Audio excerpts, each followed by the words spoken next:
या ठिकाणी उपस्थित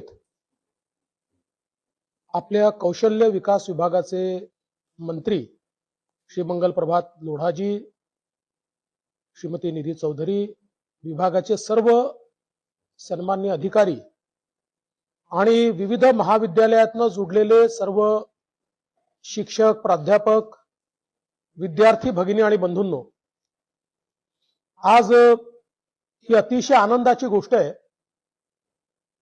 की महाराष्ट्र सरकारने अर्थसंकल्पात जी घोषणा केली होती त्या घोषणेच्या अनुरूप जवळपास 200 महाविद्यालयांमध्ये आज कौशल्य विकासाचं केंद्र हे सुरू होत आहे। आणि मी याकरता विशेषतः या विभागाचे मंत्री श्री मंगल प्रभात लोढाजी यांचं मनापासून अभिनंदन करतो की त्यांनी अतिशय गतिशीलतेनं हे काम या ठिकाणी केलेलं आहे।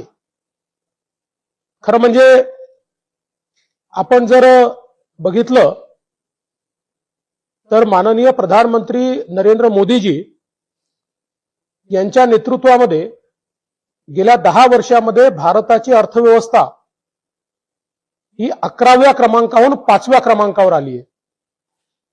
आणि आता मोदीजींनी सांगितलंय की पुढच्या 3 वर्षामध्ये भारताला जगातली 3री सगळ्यात मोठी अर्थव्यवस्था आपण बनवणार आहोत। पण 3री मोठी अर्थव्यवस्था बनवायची असेल तर त्याकरता केवळ कॅपिटल लागत नाही, केवळ पैसा लागत नाही, त्याकरता लागतं मानव संसाधन, ह्युमन रिसोर्स। मानव संसाधनाच्या शिवाय कुठलाही देश प्रगती करू शकत नाही। आणि मानव संसाधन तयार होतं ज्यावेळेस युवा शक्तीला, लोकसंख्येला आपण शिक्षण, प्रशिक्षण देऊन, कौशल्य विकास करून त्यांना मानव संसाधनामध्ये परिवर्तित करतो। त्यामुळे आपल्या सगळ्यांकरता एक अत्यंत महत्वाची संधी या निमित्ताने प्राप्त झालेली आहे की ज्यातनं आपण आपल्या अभ्यासक्रमासोबत कौशल्य विकास देखील आपला करू शकतो। आज आपण पाहतोय जगाच्या सगळ्या विकसित अर्थव्यवस्थांमध्ये केवळ डिग्रीला महत्व नाहीये। ज्यांना डिग्री सोबत कौशल्य आहे त्यांनाच रोजगाराची संधी देखील आहे आणि त्यांच्या डिग्रीला महत्व देखील आहे। आणि म्हणूनच आज माननीय मोदीजींनी नवीन शैक्षणिक धोरण आणलं। हे धोरण केवळ भारताकरता नाही तर जगाकरता भारत मानव संसाधन तयार करेल अशा प्रकारचं धोरण आहे। आपल्या अर्थव्यवस्थेला चालवण्याकरता तर भारत काम करेलच, पण जगाच्या अर्थव्यवस्थेला चालवण्याकरता देखील भारत काम करू शकेल अशी मानसिकता समोर ठेवून हे धोरण आणलंय। कारण आपल्याला या गोष्टीची माहिती मी देऊ इच्छितो की 2020 साली आपल्या लोकसंख्येची रचना अशी झाली आहे की जगातला सगळ्यात युवा देश हा भारत आहे। सर्वात जास्त वर्किंग एजची पॉप्युलेशन ही भारतामध्ये आहे। आणि 2020 साली जेव्हा भारताचं सरासरी वय हे 29 वर्ष झालं, त्याचवेळी जगातल्या ज्या डेव्हलप्ड अर्थव्यवस्था आहेत त्यामध्ये अमेरिकेचं सरासरी वय 37 वर्ष, चीनचं 39 वर्ष, वेस्टर्न युरोपचं 41 वर्ष आणि ईस्टर्न युरोपचं 44 वर्ष। याचा अर्थ असा आहे की जगातल्या सगळ्या अर्थव्यवस्थांमध्ये तिथलं मानव संसाधन हे वार्धक्याकडे चाललेलं आहे। आणि त्याचवेळी युवा शक्ती फक्त आणि फक्त भारताकडे आहे। आणि या युवा शक्तीला मानव संसाधन मध्ये परिवर्तित केलं तर भारतच नाही तर जगाच्या सगळ्या अर्थव्यवस्थांमध्ये भारतीय हे आपली भूमिका त्या ठिकाणी निभावणार आहेत आणि भारतीय त्या अर्थव्यवस्थांना संचालित करू शकणार आहेत। आणि आपण जे स्वप्न पाहतो की आपला भारत देश हा विकसित राष्ट्र तर झालाच पाहिजे, पण तो विश्वगुरू झाला पाहिजे, तर ज्यावेळेस जगाच्या अर्थव्यवस्थेत आपली प्रमुख भूमिका येईल त्यावेळी विश्वगुरूकडे देखील आपण भारताला नेऊ शकतो। इतकं महत्व या कौशल्य विकासाचं आहे। आणि ते ओळखून मोदीजींनी एक मोठी व्यवस्था आपल्या देशामध्ये उभी केली आणि मला आनंद आहे की त्या व्यवस्थेअनुरूप एक चांगली व्यवस्था राज्यामध्ये देखील मंगलप्रभात लोढाजीच्या अंतर्गत चाललेली आहे. आपण कौशल्य विकास विद्यापीठ स्थापन केलेलं आहे.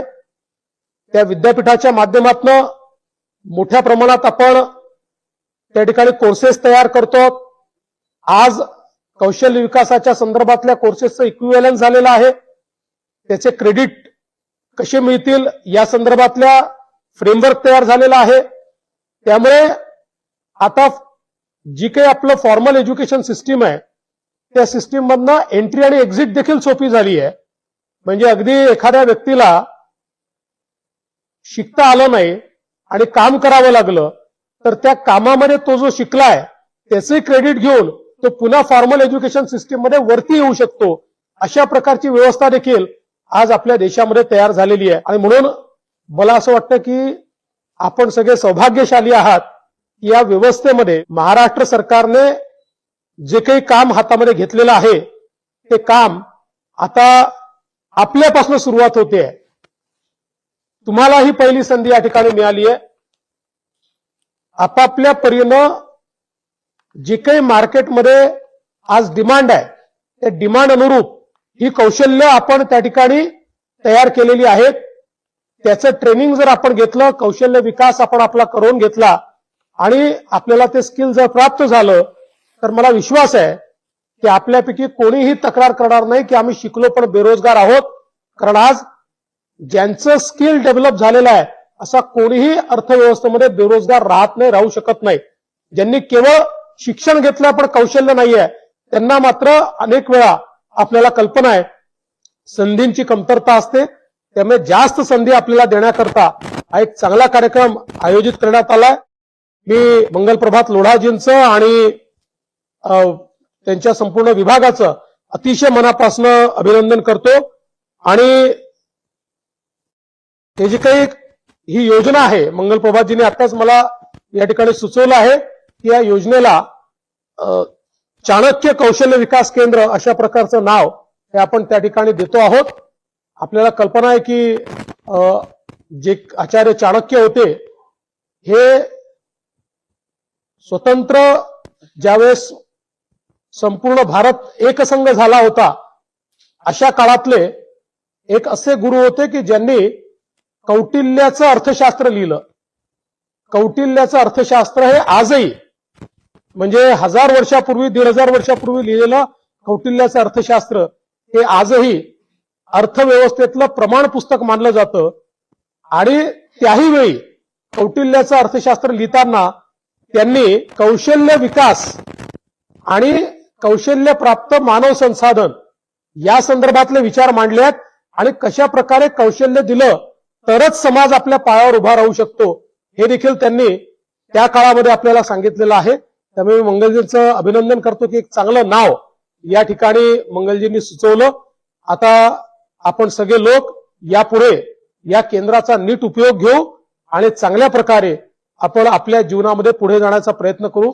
आपल्या सर्वांना मी खूप खूप शुभेच्छा देतो. धन्यवाद. जय हिंद, जय महाराष्ट्र.